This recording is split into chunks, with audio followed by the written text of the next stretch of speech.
여러분, 우리가 하고 듣고 하는 말 중에서 우리의 마음을 참으로 따뜻하게 만들어주고 우리 마음을 기쁨으로 넘치게 만들고 더 나아가서는 담대함과 확신 가운데 살아갈 수 있게 하는 말들이 있는데, 그 중에서 최고의 말이 뭘까요?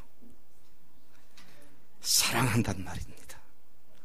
여러분, 사랑한다는 말을 듣기를 좋아하시죠? 네.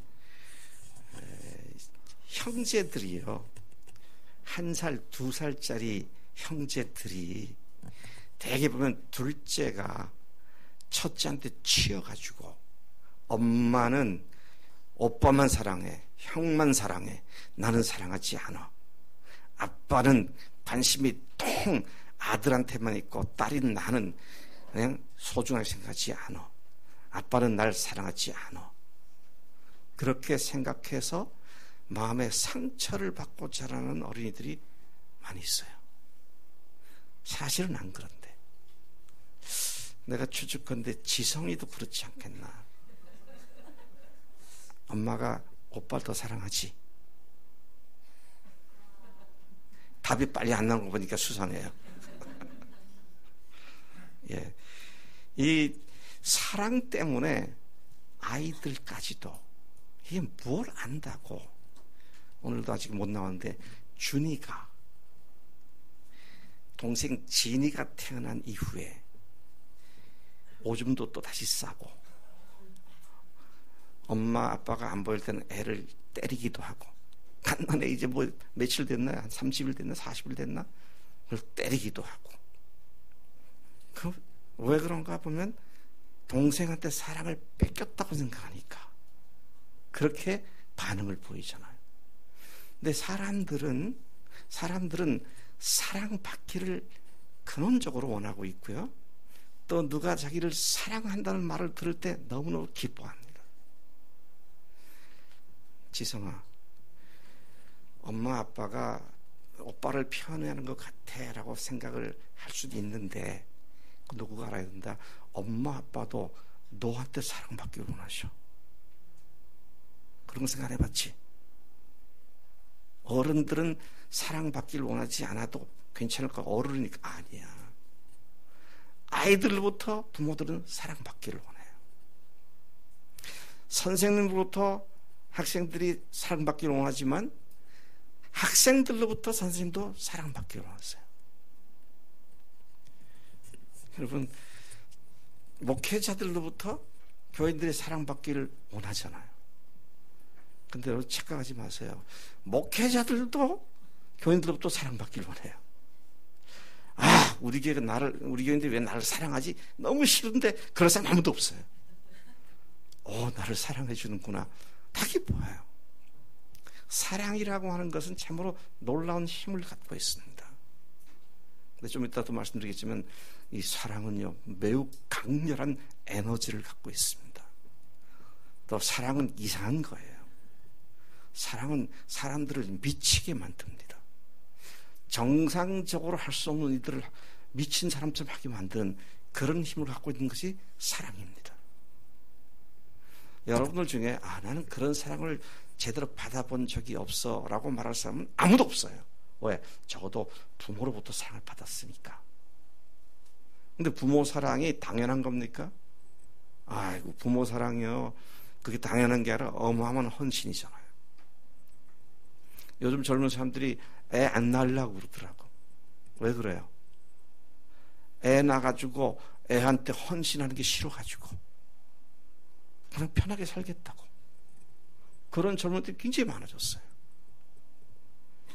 그래서 여러분, 사랑한다라는 말을 듣는 것을 싫어할 사람은 세상에 아무도 없습니다. 또 말만 아니라 정말로 나를 사랑하는가 느꼈을 때는 그 사랑 때문에 상대방에 대한 사랑과 헌신이 더 깊어지게 돼 있고요. 한번 물어보십시다. 해림이, 너 정말 내가 사랑한다? 좋지? 대답이 마지 못해. 체면 치료로 하는 것 같은 해리비가 뭐 조그만 때부터 제가 다 봤으니까 얼마나 관계가 깊어요. 말 안 해도 해리비를 사랑하는 건 다 느끼죠. 그러니까 좋지. 목사님이 사랑한다니까. 내가 좋아하고 존경하는 사람이 나를 사랑한다 그러면 이제 정말 신이 나죠. 여러분 이렇게 보면은 여러분들에게 자존감을 높여주고 와 나도 괜찮은 사람인가 보다 라고 생각하게 만들어준 사람들을 보면 선생님이나 내가 존경하는 어떤 어른이나 이런 사람들의 따뜻한 말 한마디와 나에 대한 사랑에 관심 어린 표정, 표현 이런 것들이 내 자존감을 높이는데 굉장히 크게 작용하고 있는 것을 봅니다. 네, 여러분 제가 여러분들이 기절해서 나가 자빠질 놀라운 얘기를 하나 하겠습니다. 하나님이 우리를 사랑하십니다. 에이 목사님 뭐 기절해서 나가 자빠질 얘기입니까? 생각해 보세요. 하나님이 우리를 사랑하신다는 겁니다. 제가 미국에 안식년으로 갔을 때 버밍햄 알라바마주 버밍햄시의 샌포드 대학교라는 곳에서 교환교수로 가 있었습니다. 근데 거기서 자동차로 한 2시간 반 거리에 있는 아틀란타에 있는 제 제자 하나가 제가 2시간 반 거리에 자기 스승이 왔다는 얘기를 듣고 차를 몰고 왔어요. 그래서 같이 얘기를 하는데 그때 이제 그 제자가 저희 아이들하고도 약간 아이들보다 나이가 좀 많았지만 뭐 그래도 거의 친구 될 만한 그런 나이인데 우리 아이들과 또 우리 집사람 내 아내한테서 자기가 얼마나 박 교수님으로부터 사랑받은 애제자였는지를 과거 얘기를 들춰내서 얘기를 하더라고요. 교수님은 기억하실지 모르겠지만 기독교 교육 철학 시간에 교수님께서 저를 불러내셔서 조교로 세워서 쓰신 데 있습니다. 제가 가만히 생각해보니까 뭐 그 비슷한 게 있었던 것 같기도 하고 잘 기억이 안 났어요. 근데 나중에 가서 기억이 났는데 교수는 기억도 못하는데 학생은 한 7, 80명 학생 중에 자기가 뽑혀가지고 앞에 나가서 교수님이 조교로 자기를 수업 시간에 활용했다는 것에 대한 대단한 자긍심을 가지고 10년도 더 지난 일을 기억하면서 제 가족들 앞에서 그걸 과시를 하더라고요. 그때 제가 한 가지 깊이 깨닫게 했습니다. 야, 선생 별거 아닌데도 그 80명 중에 딱 지명해서 불렀다는 것 때문에 10년도 더 지난 이 세월에 이 친구가 그것을 기억하며 그것을 자랑스럽게 생각하는구나. 여러분, 누가 여러분들 사랑하셨다고요? 천지를 지으신 하나님께서 사랑하셨습니다. 누가 여러분을 사랑하셨다고요? 천지의 대주제가 되시는 그 하나님이 여러분들을 사랑하셨습니다. 누가 사랑하셨다고요? 지금도 오직 한 분이신 참신 하나님이신 모든 잡신이 아닌 하나님이신 그 하나님이 우리를 사랑하셨습니다. 누가 우리를 사랑하셨다고요? 모든 것을 속속들이 알고 계시는 그 전지하신 하나님께서 우리를 사랑하셨다고 하셨습니다. 누가 사랑하셨다고요? 모든 것을 알 뿐만 아니라 당신이 원하시면 무엇이든지 할 수 있는 능력을 가신 전능하신 하나님께서 우리를 사랑하셨다고 말씀하셨습니다. 그 하나님이 우리를 사랑하셨다는 말이 얼마나 놀라운 말인지 마귀가 그 얘기를 듣고 도망을 간다 그랬어요. 여러분, 하나님이 그 천지의 대주제이신 하나님이 우리를 사랑하시는 것을 우리는 잘 몰라도요 마귀는 잘 압니다. 왜요? 어떻게 마귀가 잘 압니까? 그놈이 영적인 존재이기 때문입니다. 네? 영적인 존재이기 때문에 잘 알아요. 그래서 저는 찬송가 202장을 부를 때 늘 힘이 납니다. 하나님 아버지 주신 책은 귀하고 중하신 말씀일세 기쁘고 반가운 말씀 중에 날 사랑하신단 참 좋도다. 와, 많은 즐겁고 기쁜 말씀 중에 하나님이 날 사랑하신단 말 참 좋도다. 5절에 또 이렇게 나옵니다. 뭐라고 나오냐면요, 주 예수 날 사랑하시오니 마귀가 놀라서 물러가네. 주 예수 날 사랑하시니 기쁘고도 즐겁도다. 주 예수 나를 사랑하니 나는 참 기쁘다. 주님께서 우리를 사랑하시는 말은 우리가 세상에 살아갈 수 있는 유일한 소망이며 큰 힘이고 근거인 줄로 믿습니다. 오늘 우리가 지난주에서 또다시 말씀을 읽은 요한복음 3장 16절이 이것을 장엄하게 선포하고 있는 말씀입니다. 하나님이 세상을 이처럼 사랑하사 독생자를 주셨으니 이는 그를 믿는 자마다 멸망하지 않고 영생을 얻게 하려 하심이라. 여러분, 제가 이번 주 지난 한 주간 이렇게 지난주 설교에 대한 사람들의 얘기를 들으면서 간증을 들으면서 우리 교인들이 아직도 설교 말씀을 잘 못 듣는 사람들이 꽤 있구나. 왜냐하면 제가 지난주에 설교를 뭐에 대해서 했죠? 하나님이 세상을 이처럼 사랑하사, 제목이 그거였는데요, 거기에서 뭐에 대해 설교했어요? 우리를 사랑하신 하나님이 누구신가? 어떤 하나님이 우리를 사랑하셨는가? 근데 간증하거나 개인적으로 대화할 때 얘기해 보면 저는 그렇게 사랑하신 하나님이 천지주제이신 창조주 하나님이시고 그렇게 설교를 했는데, 듣는 사람은 이미 우리를 너무너무 사랑해서 십자가에 죽으시고 부활하신 것까지 같더라고요. 그래서 오늘 제가 설교는 지난주에는 우리를 사랑하신 하나님이 어떤 분이셨는가 하는 것에 대해서 설교를 했고요. 오늘은 이처럼 사랑하사 우리를 사랑하신 것이 얼마나 엄청난 사랑이었는가, 어떻게 사랑하셨는가, 그것에 대해서 말씀을 준비해 왔습니다. 그러니까 이번 주 중에는 그 주님의 사랑의 그 놀라움을 여러분들이 간증해서 많이 나왔으면 좋겠어요. 이게 이상하다. 간증 쓰는 방향까지 제시해 주면서 설교하려니까 조금 낯이 간지럽긴 하네요. 하나님이 창조주로서, 모든 만물을 주관하신 자로서, 유일하신 참 하나님으로서, 전지하신 하나님으로서, 전능하신 하나님으로서 우리를 사랑하셨습니다. 근데 하나님이 세상을 이처럼 사랑하셨다고 그랬잖아요. 사랑하신 대상자가 세상입니다. 세상이에요. 물론 세상에 산, 하늘, 바다, 동물, 식물, 우리 집에 있는 부하리, 또 고양이들도 또 사랑하셨죠. 근데 여기서는 그런 말이 아닌 것 같습니다.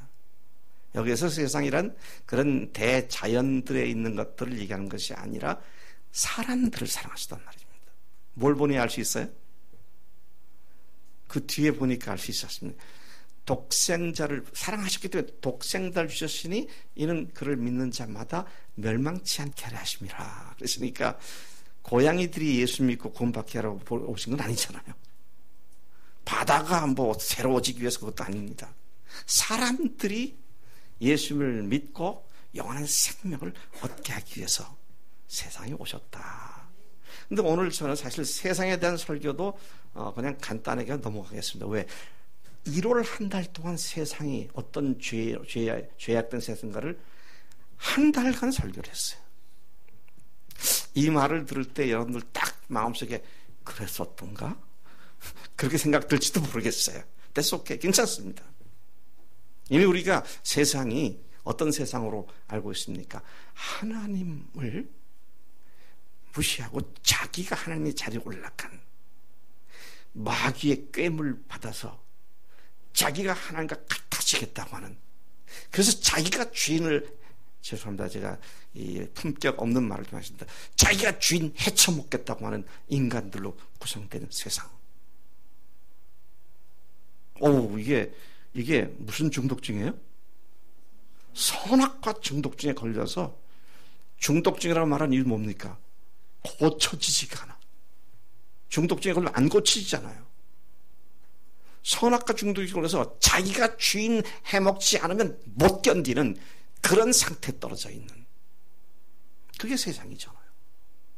근데 그런 세상을 하나님께서 사랑하셨다는 것이죠.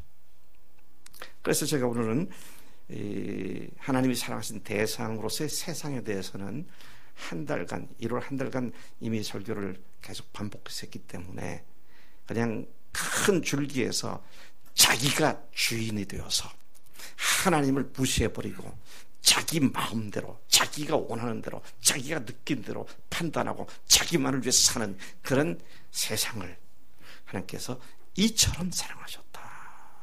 오늘 제 설교는 하나님께서 사랑하셨는데 이처럼 사랑하셨다.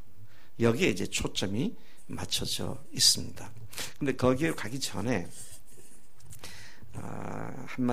몇 마디를 더 말씀드리고 넘어가야 이게 연결이 잘 될 것 같아요. 하나님께서 왜 세상을 이렇게 사랑하셨을까 하는 문제부터 먼저 좀 얘기를 해야겠습니다. 왜 하나님께서 이처럼 사랑하셨는가? 여러분, 이처럼 사랑하셨다라는 말이 우리말로는 참 이렇게 잘 이렇게 어감이 잘 안 들어와요. 뒤에 이제 독생자를 주셨으니 이런 말씀이 미루어가지고 독생자를 주실 만큼 사랑하셨다, 이런 이제 이해를 하지만 영어 성경으로 보면 우리 성민이 영어의 so that 영법이 뭐야?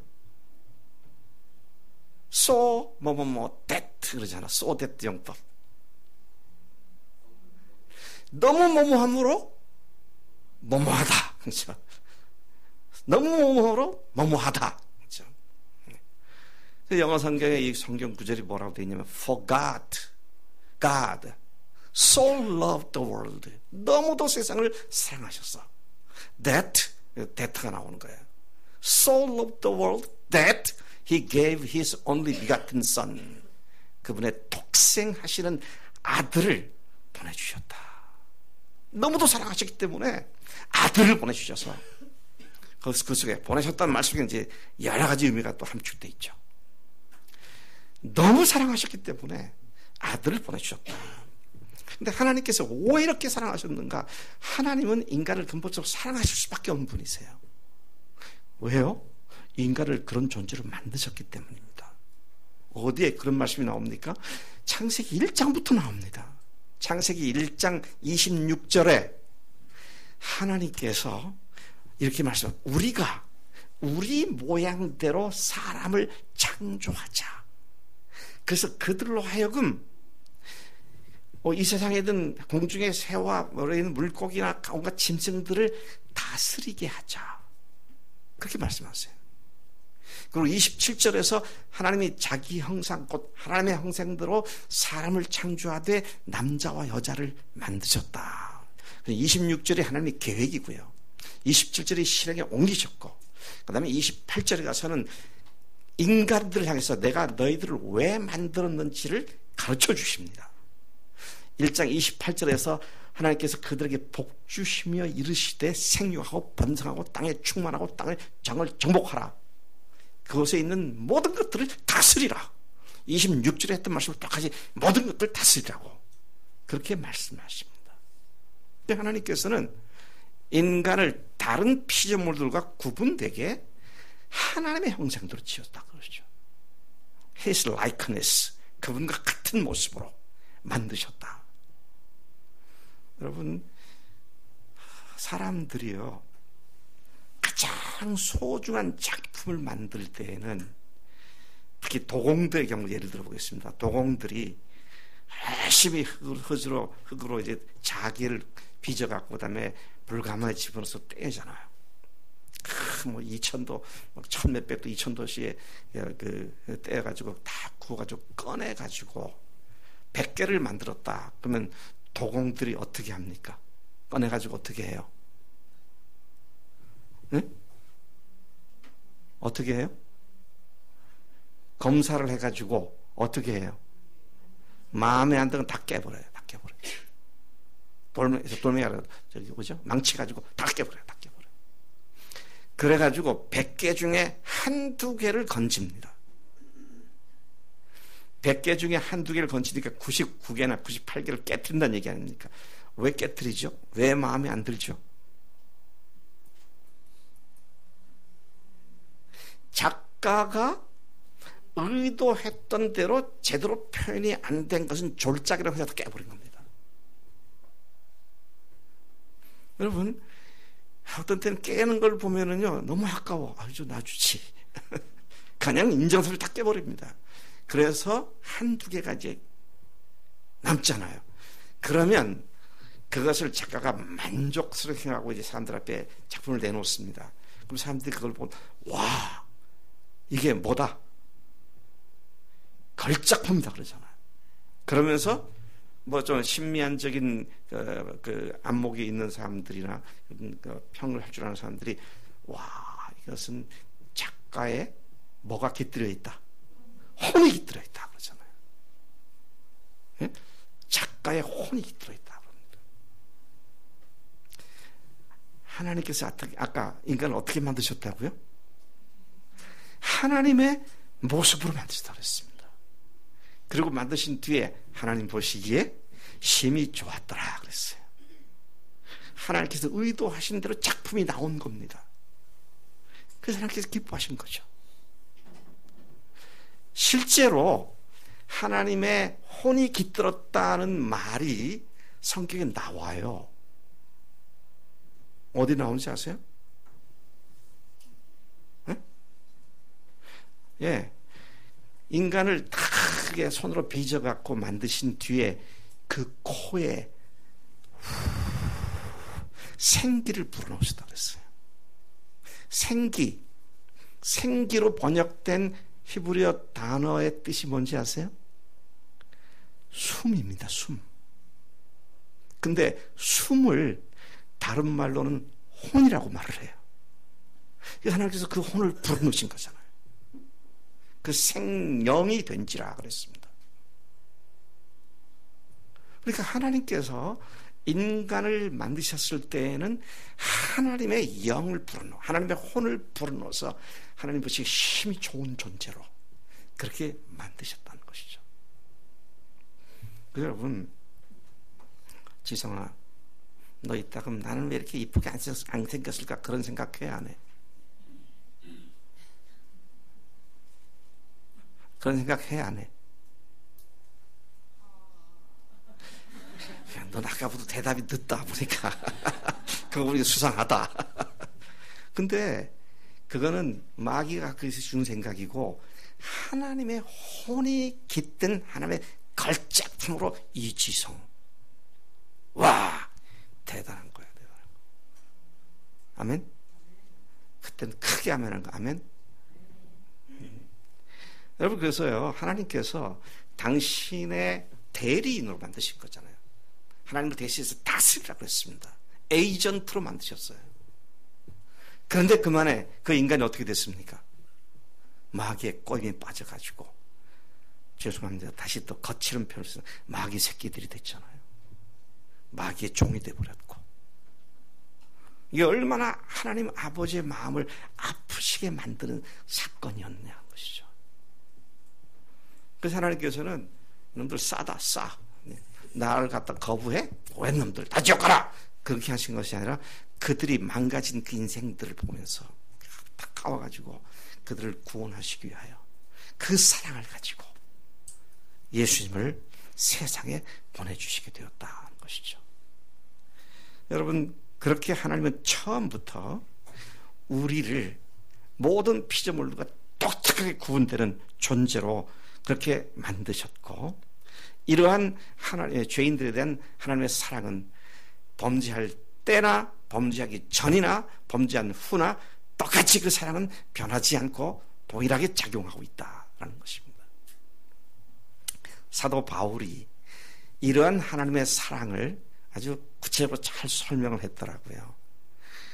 로마서 5장 6절부터 8절까지의 사도 바울이 이렇게 말을 하고 있습니다. 우리가 아직 연약할 때에 기약대로 그리스도께서 경건하지 않은 자를 위하여 죽으셨도다.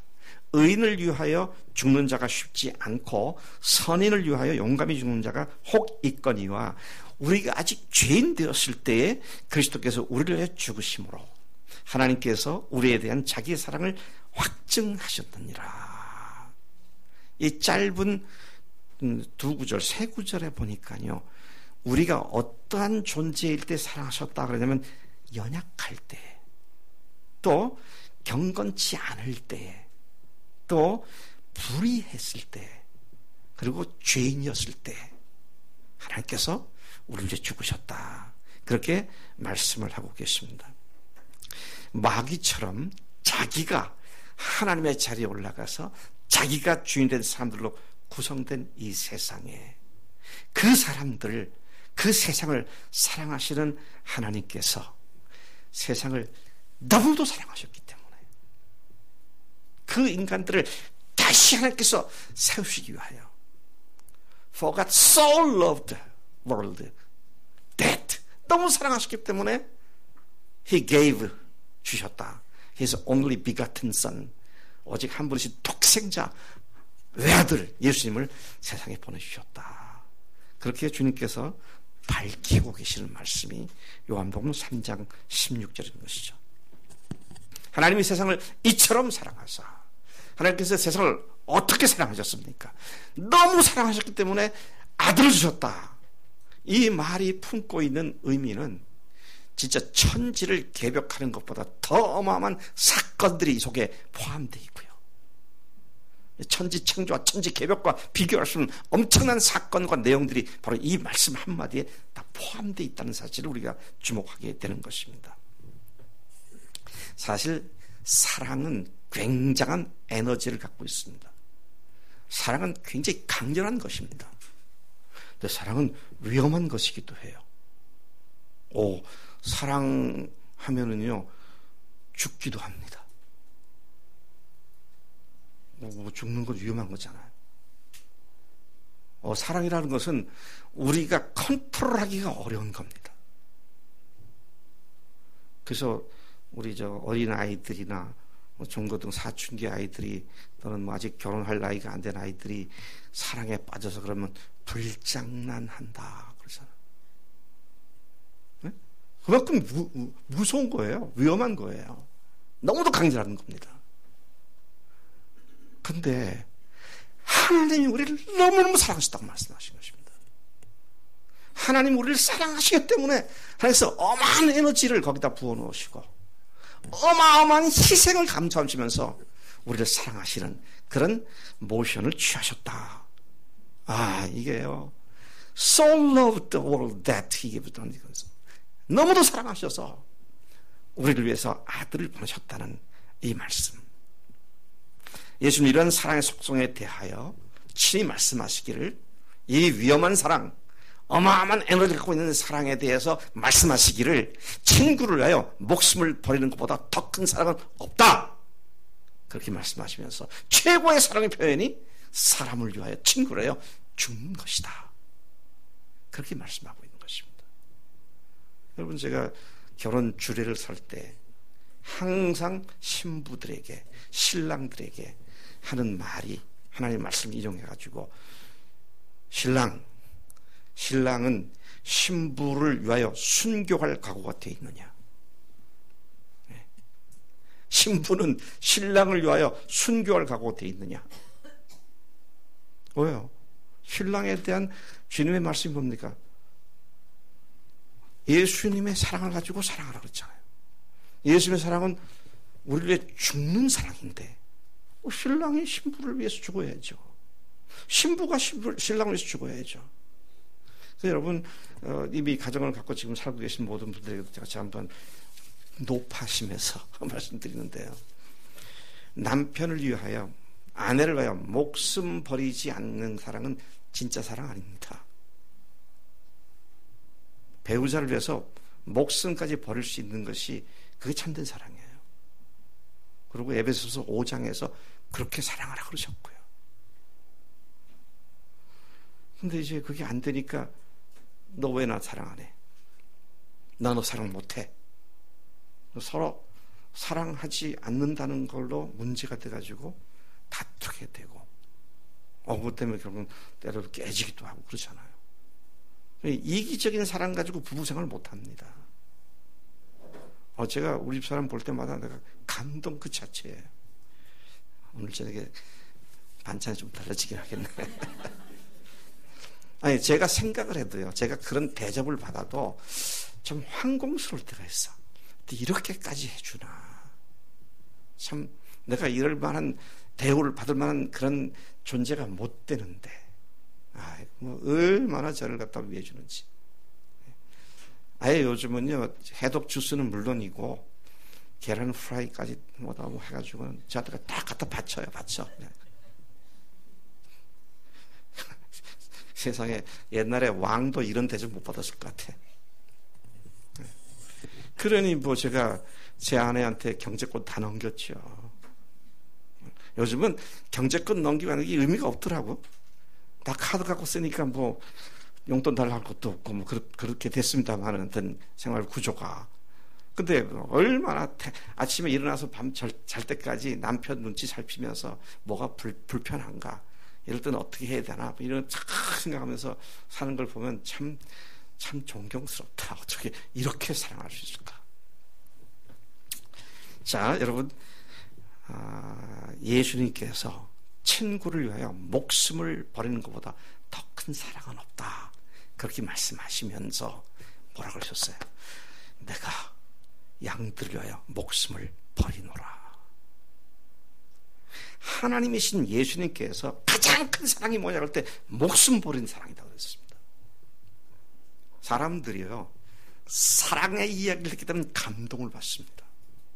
근데 뭐 조금 어려운 거 도와줬다 그래도 감동 받는데, 그런 게 아니라 그를 위해서 목숨 버렸다면 뭐 사람들은 완전히 거기다가 최고의 가치를 부여하게 되죠. 한번 물어보겠습니다. 제가 뭐 그런 그걸 강화시키는 교육하기 위해서 한 거 아니고요. 여러분들 일본 사람들 얘기가 딱 나오면 사랑이 갑니까 안 갑니까? 저는 어렸을 때부터 뭐 반일 교육을 하도 받아가지고 반일 받아가지고 일본 요즘 좀 나아져서 제가 의도적으로 일본 사람 그렇지, 옛날에 일본 그런 말 함부로 하면 안 돼요.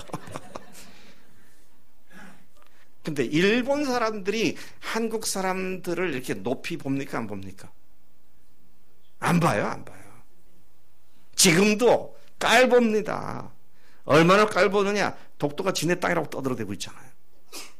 고얀 놈들이야 보면은.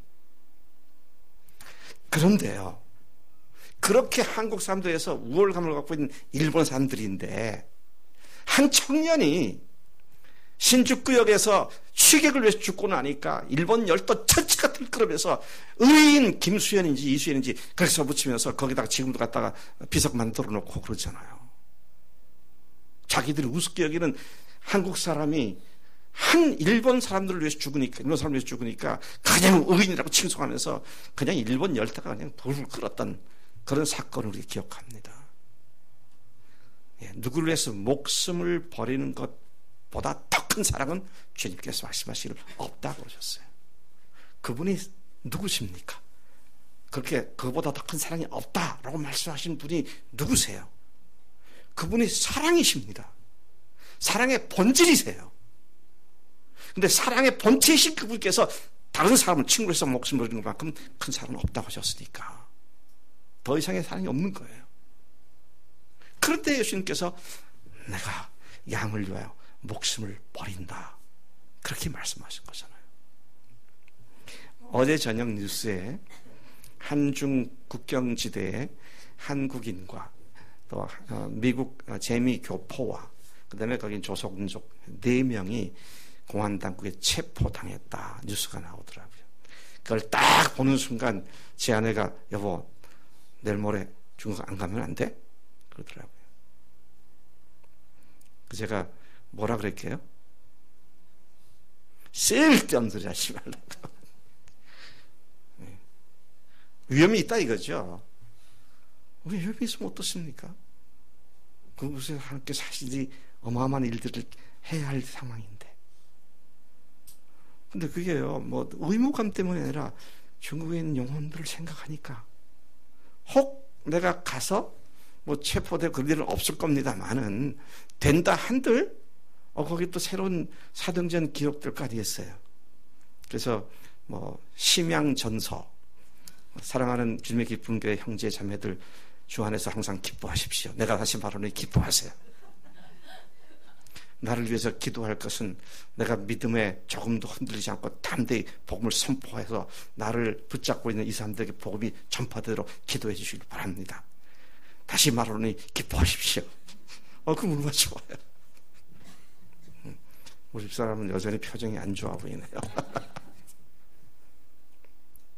하나님께서 아들을 보내셔서 우리를 위해 십자가에 죽게 하셨다. 이게 아까 제가 그랬잖아요. 천지개벽과 비교할 수 없는 이유. 왜요? 하나님이 죽으셨다는 것이잖아요. 천지는 하나님이 만드신 거죠. 근데 그걸 다 뒤죽박죽해서 다시 개벽시키는 거 그거 하고 하나님 자신이 오셔서 죽으셨다는 건 이 비교가 안 되는 거잖아요. 어마어마한 사건입니다. 우리는요, 예수님 날려 죽었다는 말을 그냥 쉽게 얘기합니다. 근데 그것을 의미를 곰곰이 곱씹고 보면 이거는 맨정신으로 할 얘기가 아니에요. 어마어마한 감사와 감격으로 해야 할 그런 이야기다 하는 것이죠. 여러분, 독생자를 주셨다. 외아들을 주셨다. 삼위일체이신 성부 하나님께서 성자 하나님이신 예수님을 세상에 보내셨다 그랬어요. 또 예수님도 아버지께서 가라 하시는 뜻을 알고 예수님께서 친히 자발적으로 오셨습니다. 왜 오셨어요? 관광하러 오셨습니까? 내가 만든 세상이 어떻게 돌아가나 시찰하시러 오셨습니까? 내가 한국의 정치 상황이 어렵다는데 한국 정치 상황을 조금 이게 건드려가지고 좀 개선시켜줘야겠다. 그렇게 오셨습니까? 아닙니다. 그분이 오신 이유는 딱 한 가지. 당신의 형상대로 지음받은 당신의 걸작품들이 다시 하나님의 그 창조의 목적 속으로 다시 돌아와서 하나님의 사람들로서의 사명을 감당할 수 있도록 그들을 다시 만져주시고 세워주시기 위해서 오신 줄로 믿습니다. 그러니까요, 여러분, 주님을 기쁘시게 한다, 뭐 거창한 일은 아닙니다. 주님을 기쁘시게 하고 주님이 기뻐하시는 일을 한다, 그거 뭐 대단한 거 아니에요. 단순한 겁니다. 주님이 오신 목적이 내 속에서 이루어지면 되는 거예요. 주님 오신 목적이 뭐라고요? 우리를 죄에서 구원하셔서 하나님의 사람으로 다시 태어나는 겁니다. 그러면 주님께서 인도하신 대로 한 발짝 한 발짝 순종하고 가면 되는 거잖아요. 창조주 하나님께서 세상에 오신다는 것은 상상조차 할 수 없는 엄청난 사건이 아닐 수가 없습니다. 하나님이 오셨습니다. 여러분, 우리는 하나님이 오셨다는 말을 하도 들으니까 늘 듣는 얘기지 그렇게 생각을 하지만 난생 처음 이 얘기를 들은 어떤 한 자매가, 출전 한만교의 어떤 자매가 그 얘기를 처음 듣고 하나님이 언제 오셨습니까? 하나님이 오셨다고요? 그분이 언제 오셨어요? 참, 이 말, 이제 오셨다는 말 자체가 엄청난 사건 아닙니까? 그분이 오셨다.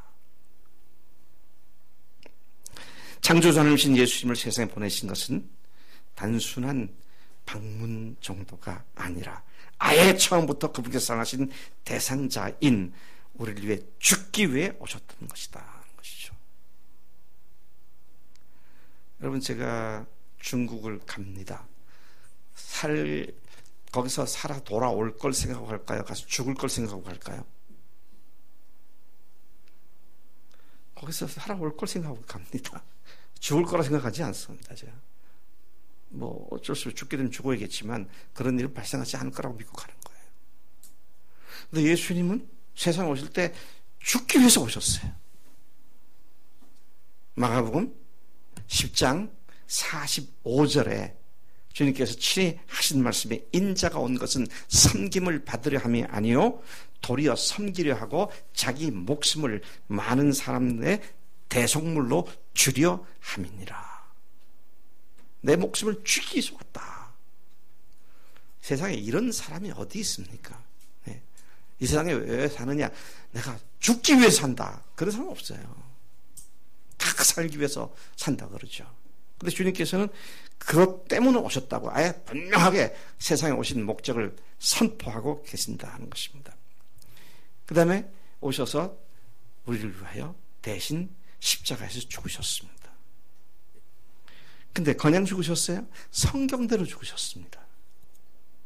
우리가 아까 불렀던 찬송, 그 옛날 선지자와 모세와 선지자들이 예언했던 대로 성경대로 오셨고 성경대로 죽으셨고 성경대로 다시 살아나신 주님이시다. 이거는 어쩌다가 발생한 사건이란 말이 아니고 창세 전부터 하나님께서 계획하신 거대한 하나님의 전지전능하심의 그 섭리 속에서 하나님께서 행하신 일이다. 이런 신앙의 고백이 되는 것이죠.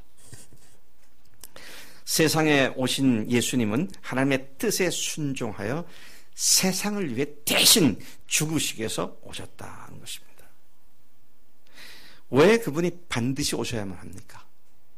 아니, 하늘에서 어떤 말씀 한마디로 천지도 창조하셨는데 말씀 한마디로 내가 너희들의 죄를 사하였느니라 그렇게 하시면 될 텐데 왜 굳이 세상에 오셨어요? 왜 그렇게 하셨어요?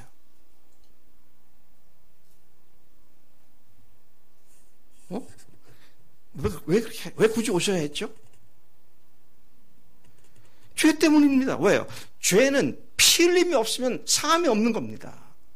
죄를 사할 수 있는 유일한 방법은 피 흘림입니다. 그래서 그것이 피 흘림만이 죄 사함의 유일한 길이다. 이것을 구약 전체를 통해서 계속 말씀하셨는데 그게 뭐예요? 성막에서 드린 제사 제도가 바로 그것을 얘기하고 있습니다. 그래서 피 흘림이 없은 즉 죄 사함이 없다고 그랬어요. 죄에 대한 대가는 반드시 죽는 겁니다. 근데 오지 않고서야 죽을 수가 없으시죠. 그래서 주님께서 죽기 위해서 죄 때문에 반드시 오셔야만 했다는 것입니다. 죄 가운데 죽어가는 사람들이 스스로 죄로부터 벗어날 길이 전혀 없었기 때문에 하나님께서 대신 오셔서 죽어주셔 죄의 값을 완전히 치르시기 위하여 세상에 오셨다라는 것입니다. 죄인들은 반드시 죄의 삭은 사망이며 죄인들은 반드시 죽게 되어 있고 죄의 값은 반드시 죄를 지은 모든 사람들을 죽게 만들기 때문에 그래서 주님께서 세상에 오셨습니다. 모든 사람이 죄를 범하였음에 죄의 삭은 사망이요. 그래서 한 번 죽는 것은 사람에게 정하신 것이요. 그 후에는 심판이 있으리니 그리고 그 후에는 그 심판의 결과는 불과 유황으로 타는 못에 들어가는 것이다. 근데 여기에서도 건져낼 수 있는 유일한 길은 죄가 요구하고 있는 피의 대가를 지불하는 것밖에 없다는 것이었습니다. 자신의 형상대로 만드신 인간이 마귀 유혹에 넘어가 스스로 하나님의 자리까지 올라감으로써 하나님이 아닌 인간 스스로가 주인 됨으로써 하나님의 자녀의 자리에서부터 마귀 새끼 자녀로 전락한 그 비극에서 건져내 주시기 위하여 예수님은 자신이 바로 그 형벌의 자리에 들어가셨다라는 사실인 것입니다. 고린도서 15장 3절 이것이 이미 성경에 예언된 그대로다라고 말씀하고 있지 않습니까? 뭐라고 말씀하십니까? 내가 받은 것을 먼저 너에게 전하노니 이는 성경대로 그리스도께서 우리 죄를 위하여 죽으시고 성경대로라고 하는 말은 우리가 지금 보고 있는 구약 성경 전체를 얘기하는 것이잖아요. 그 구약 성경 전체가 예수님이 오실 것에 대한 예언이었고 죽으실 것에 대한 예언이었고 그리고 다시 부활할 것에 대한 예언이었고 그래서 성경대로 죽으신 그 사건을 사도 바울이 그렇게 말씀을 기록하고 있습니다. 바울의 또 다른 말씀에 한번 귀를 기울여 볼까요? 빌립보서 2장 5절부터 8절까지 그는 금보다 하나님의 본체시나 하나님과 동등됨을 취할 것으로 여기지 아니하시고 오히려 자기를 비워 종의 형체를 가지사 사람들과 같이 되셨고 사람의 모양으로 나타나사 자기를 낮추시고 죽기까지 복종하셨으니 곧 십자가에 죽으심이라. 철저하게 죄로부터 완전히 벗어날 수 있도록 그분께서 대신 온몸에 우리들의 죄의 형벌을 받으신 그 십자가, 그 사랑, 그렇게 그처럼 우리를 하나님께서 사랑하셨다, 그렇게 말씀을 하십니다. 그분께서 십자가에서 피를 흘리시고 죽으실 것을 그분이 오시기 800여 년 전에 선지자 이사야를 통하여 아주 정확하게 예언해 주셨는데, 그것이 이사야서 53장 5절 6절 말씀. 그가 찔림은 우리의 허물 때문이요, 그가 상함은 우리의 죄악 때문이라. 그가 징계를 받음으로 우리는 평화를 누리고 그가 채찍에 맞음으로 우리는 나음을 입었도다. 우리는 다 양 같아서 그것 행하여 각기 제 길로 갔거늘 여호와께서는 우리 모두의 죄악을 그에게 담당시키셨도다. 할렐루야. 십자가가 우리 모든 죄악을 담당하고 전가시킨 하나님의 은혜였다는 사실입니다. 그런데 이러한 사실을 어떻게 믿을 수 있어요? 우와, 그게 사실이면 굉장한 거구나, 엄청난 거구나. 근데 어떻게 사실인지 믿을 수 있냐고요. 서연이 그 십자가가, 예수님의 십자가, 하나님의 십자가고 우리들의 죄를 죽은 십자가라는 것을 어떻게 믿을 수 있어?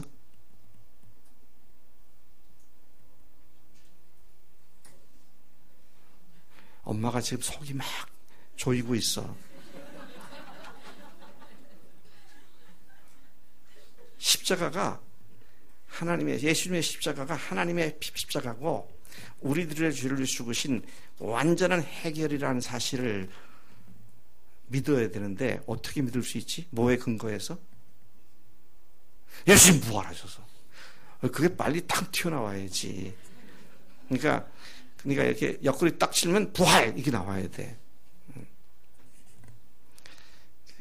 서열이도 이름을 부활로 바꿀까? 여러분, 로마서에서 4장 25절에서 예수는 우리의 범죄함을 위하여 내어짐이 되고 우리를 의롭다 하시기 위하여 다시 살아나셨느니라.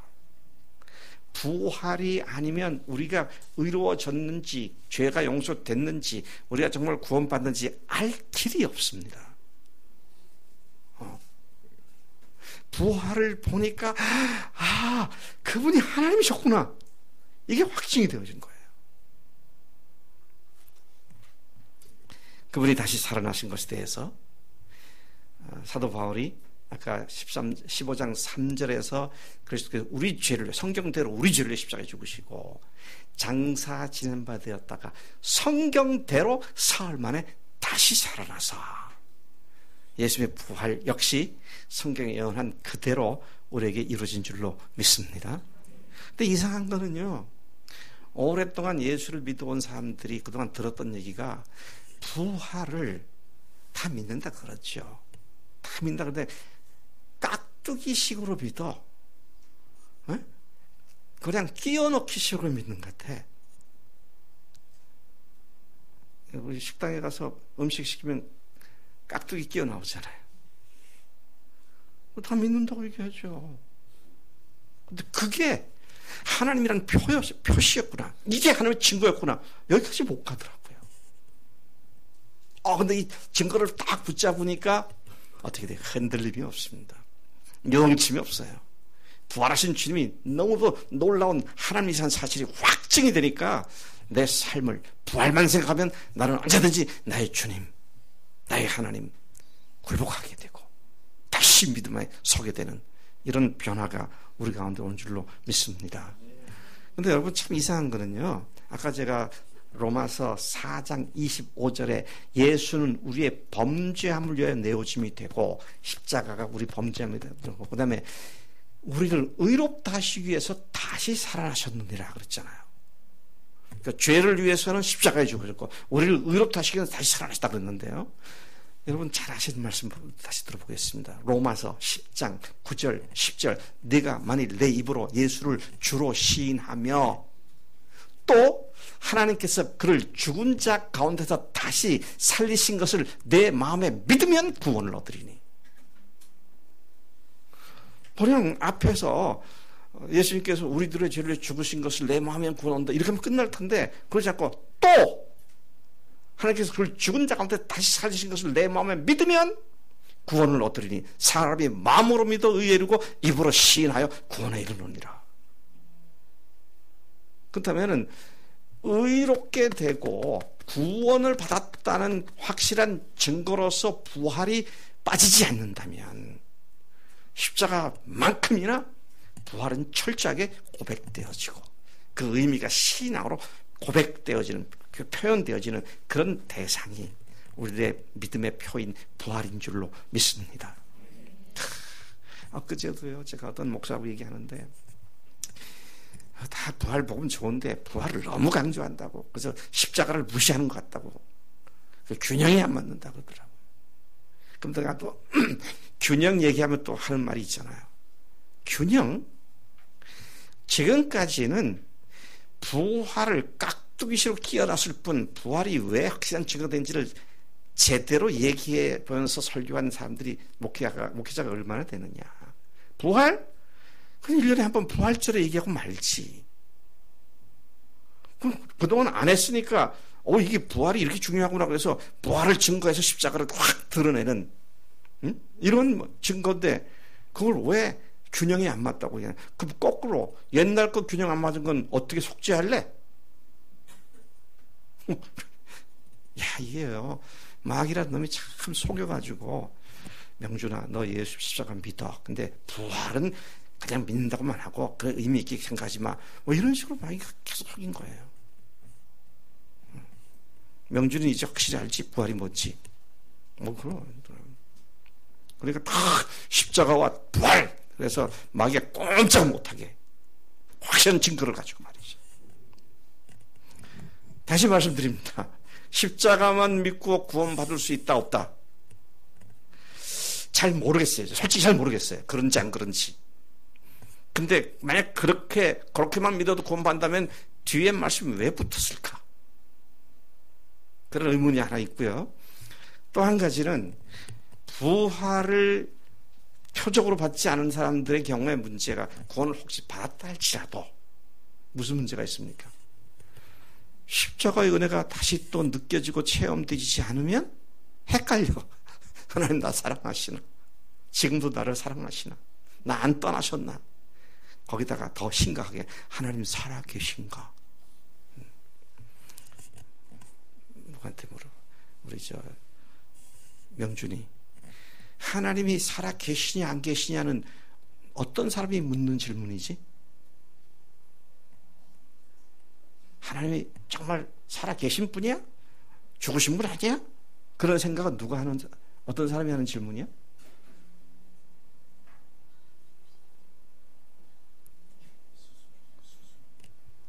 불신자들이 하는 질문이잖아요. 하나님이 계신가 안 계신가? 살아있다 그러도 살아계신가 안 계신가?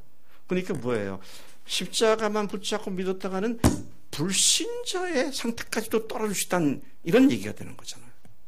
근데 부활의 증거가 딱 있으면, 그런 딱 생각이 들어올 때 무슨 소리야? 하나님께서 그걸 죽은 자 가운데서 다시 살리신 것으로 모든 사람들에게 믿을 만한 증거를 주셨느니라. 사도행전 17장 31절을 딱 물리치고 있는 말이죠. 그리고 그것은 이미 역사적으로 이루어진 사건이고 앞으로 되어질 거라는 개연성을 말하는 게 아니라 이미 이루어진 사건을 얘기하는 거고, 그러면 내 감정의 느낌 관계없이 그건 분명하게 사실인 거잖아요. 야, 그래서 고린도서 15장 부활장에서 사도 바울이 그렇게 말하고 있지 않습니까? 그리스도께서 다시 살아나신 일이 없으면 너희의 믿음도 헛되고 너희가 여전히 죄 가운데 있을 것이요. 그것뿐만 아닙니다. 18절에 보니까요, 또한 그리스도 안에서 잠자는 자도 망하였으리니, 그분이 부활하지 않았다면 예수 믿다 죽은 사람 다 헛고라 그럽니다. 또 19절에 만일 그리스도 안에서 우리가 바라는 것이 다만 이 세상의 삶뿐이면 모든 사람 가운데 우리가 더욱 불쌍한 자이리라. 부활이 없으면, 그리고 이 세상이 전부라면 우리가 얼마나 불쌍한 자. 이 세상에서 누릴 거 포기하고 부활할 날을 바라보면서 살아왔는데, 그런 얘기를 하고 있는 것이죠. 부활의 증거는 영원한 증거입니다. 그 누구도 흉내낼 수도 없고 그 누구도 없앨 수 없는 분명한 역사적 증거인 줄로 믿습니다. 하나님이 사랑하신 결과가 무엇입니까? 이는 저를 믿는 자마다, 그를 믿는 자마다 멸망하지 않고 영생을 얻게 하려 하심이라. 그분의 오심과 죽으심과 부활하심을 통하여 나의 주님이십니다, 나의 하나님이시라 고백하는, 그렇게 믿음을 받아들인 사람들은 뭐 하지 않는다? 멸망받지 않는다. 멸망하지 않는다. 그 다음에 뭘 얻는다? 영생을 얻게 하심이라. 여러분, 영생을 얻게 하려 하심이라. 그건 뭐예요? 예수님이 오신 목적이 우리가 영생을 얻게 하는 것이다. 예수님의 부활을, 십자가와 부활을 통하여 구원 받으신 사실을 확실히 믿으십니까? 그럼 우리는 무엇을 가진 자다? 영생을 가진 자가 되어서 확실한 표적을 붙잡고 나아가는 그런 믿음의 사람들이 된 줄로 믿습니다. 우리를 멸망시키지 않고 영생을 주기 위하여 아들을 보내 죽게 하시고 그를 다시 살신 하나님께서 간절한 마음으로 다음과 같이 이 시간 우리를 초청하고 계십니다. 여호와께서 말씀하시되 오라, 우리가 서로 변론하자. 너희 죄가 주홍 같을지라도 눈과 같이 희어질 것이요 지롱같이 붉을지라도 양털같이 희게 되리라. 오라, 우리가 서로 변론하자. 변론하자라는 말을 영어로 보면 Let's discuss. 우리 한번 토의해보자. 한번 얘기해보자. 너희들이 와라. 너희들이 와서 믿음 가운데 들어오면 너희 죄가 주홍 같을지라도 진홍 같을지라도 눈과 같이 양털같이 희어질 것이다. 주님께서는 오라고 말씀하십니다. 오라, 내게로 오라. 내가 너에게 영원한 생명을 주노라. 그를 위해 너를 죽었고 그를 위해서 너를 위해서 부활했노라고 그렇게 말씀하시는 이 확실한 표적을 제시하며 우리에게 초청하신 주님 앞에 우리가 온전히 응답한, 초청에 응한 믿음의 삶들이 다 되신 줄로 믿고 다 되셔야 할 줄로 믿습니다. 같이 기도하시겠습니다. 여러분, 예수님께서 세상에 오신 목적이 죽으시기 위해서 오셨습니다. 죄는 피로 말미암아 사함받는다고 하는 이 원칙을 이루시기 위하여 주님께서 육신을 입고 세상에 오셨습니다. 그리고 내가 죽으러 왔다고 말씀하셨고 실제로 죽으셨습니다. 그리고 끝났다면 아무것도 아닐 텐데 부활하심으로 우리가 그분이 우리의 죄를 완전히 사해 주신 하나님이라는 사실과 하나님의 피가 흘러졌다는 사실을 확증해 주셨습니다. 예수님이 나의 주님이십니다, 나의 하나님이십니다라고 고백하는 자에게 멸망치 않고 영생을 준다고 약속하셨습니다. 하나님, 제가 더 이상 이런 문제에 있어서 불분명하게 애매모호하게 희미하게 또는 뿌옇게 있기를 원치 않습니다. 주님의 초청하시는 그 약속의 말씀을 믿고 주님, 그 부활하신 주님을 나의 주님으로, 나의 하나님으로 영접하기를 원합니다. 제가 그렇게 믿습니다. 그렇게 마음에 감동이 되는 분이 있으면 소영이 손을 드시면 제가 그분을 위해서 기도하겠습니다. 그분께서 오라고 말씀하시고요, 초청하셨습니다. 피 흘리신 손을 내미시며 우리가 그 손을 붙잡으라고 말씀하셨습니다. 더 이상 하나님, 제가 희미한 가운데 있지 원치 않겠습니다. 확실한 증거인 부활을 붙잡고 주 앞에 달려나갑니다. 제가 어렴풋이 믿긴 했지만 오늘 이것을 분명하게 선언하기를 원합니다. 그런 분들 손을 드시면 제가 위해서 그것들 위해서 기도하겠습니다. 네, 감사합니다. 기도하겠습니다. 하나님, 감사합니다. 오늘 하나님의 말씀을 다시 들었습니다. 하나님이 세상을 너무도 사랑하셔서 외아들이신 예수님을 세상에 보내시고 우리의 죄값을 위하여 대신 십자가에서 죽으시고 그리고 그것이 사실임을 부활을 통하여 확증해 주신 것 감사합니다. 오늘 말씀을 듣는 가운데 뿌옇게 있었던 분들이나 애매모호한 상태에 있는 분들 중에 하나님 손을 든 그 손들을 주님께서 기뻐 받으신 줄로 믿습니다. 하나님, 의심의 화살을 쏘아대는 사탄에게 더 이상 마음을 주지 않고 주님께서 부활하신 사건을 외치며 선포하며 이미 나에게 영원한 생명이 이루어졌음을 선포하는 믿음의 주인공들 다 되도록 역사해 주시옵소서. 하나님, 오늘 또 그렇게 예수를 믿는다고 믿겠다고 고백한 손들도 있습니다. 하나님, 주님께서 그 마음속에 들어가셔서 영원한 하늘 주인 되시고 하나님의 영원한 아들, 딸로 삼아주신 것 감사합니다. 이 믿음에 자라가게 하시고 이 믿음이 흐트러지지 않도록 마음을 잘 지키는 주의 착한 백성 다 되도록 역사해 주옵소서. 감사합니다. 예수 이름으로 기도를 삼나이다. 아멘.